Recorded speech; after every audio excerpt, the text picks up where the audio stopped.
Hi Breeze bloggers, here we are, Tuesday tips. So we are going to heat emboss and we're going to use some acrylic stamps.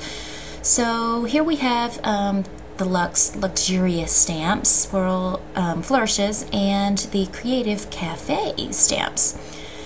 So I already have my cards kind of cut out here, and I'm going to use a ribbon. I'm going to use Versamark. For the ink, I've of course need an acrylic block, and I'm actually going to use white embossing powder. And you're going to need your heating tool. So let's go ahead and get started. So we are going to use the Lux stamps here, and I'm just going to take these out of the package, and I wanted to show you guys how to actually use these stamps. So I just pull off the one that I'm going to use, and as you see, there's a flat side and then there's like a raised side where you actually place your stamps. So I put the bumpy side down and then the flat side up. I throw it down on my table and I literally just push my acrylic block to the stamp. So it's already stuck on there and ready to go. So okay, here we have our card, and now I'm going to get the Versamark. This is a watermark ink. It's a clear ink. It's sticky enough to where it will hold the embossing powder. So like I said, this is a clear ink, and I'm going to stamp it on the card. I'm going to grab a piece of paper here first and going to stamp, because I'm going to stamp over just a little bit and I didn't want to get my surface dirty. When you stamp off of your card like that, it gives it a little bit more of a dimension and stuff. So adding more Versamark, and I'm just patting it, and I do a pat pat twist twist kind of thing when I'm stamping up my stamps. So there you go, you can kind of see it here.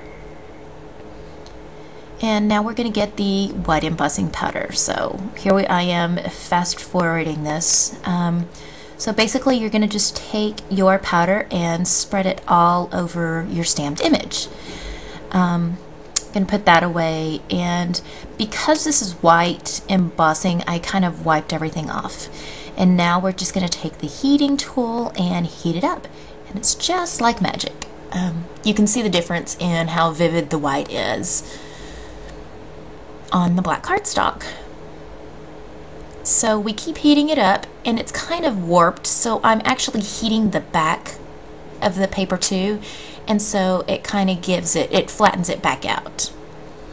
So now I'm going to take my sentiment from the Creative Cafe. I'm going to do the same thing, pull it out, drop it down, and place my acrylic block over there. And we're going to stamp with the Versamark, stamping right on the corner. And then I'm going to take the white embossing powder again and place it on top. I do have noodles in my embossing powder to keep the embossing powder kind of separate, because it tends to clump up when you put it in a big container like that. Now I am using my brush to clean up the area around the sentiment. So there I went to heat embossing it again, and now I'm just going to add a simple ribbon over the top, and I'm going to tie it in a bow. You could put a glue dot under the bow to make sure that the bow stays in place, and then I'm going to put a white piece of cardstock inside the card. It's just so you can write on it. Sometimes, you know, we don't have our white pens handy, so I just like to put that on, and we will put the back of the card together, and here we have our final product. And thank you for joining us on today's Tuesday Tips. And with this, I'd like to say sign up for our acrylic stamp challenge. Melissa does a great job on showing you guys how to use acrylic stamps and some other techniques. So great way to get stamps on your scrapbook pages. Like I said, join up and sign up for Melissa's class, and hope to see you soon. And that is today's Tuesday Tips. Have a great week, and we will see you next week. And happy Halloween, everyone. Bye-bye.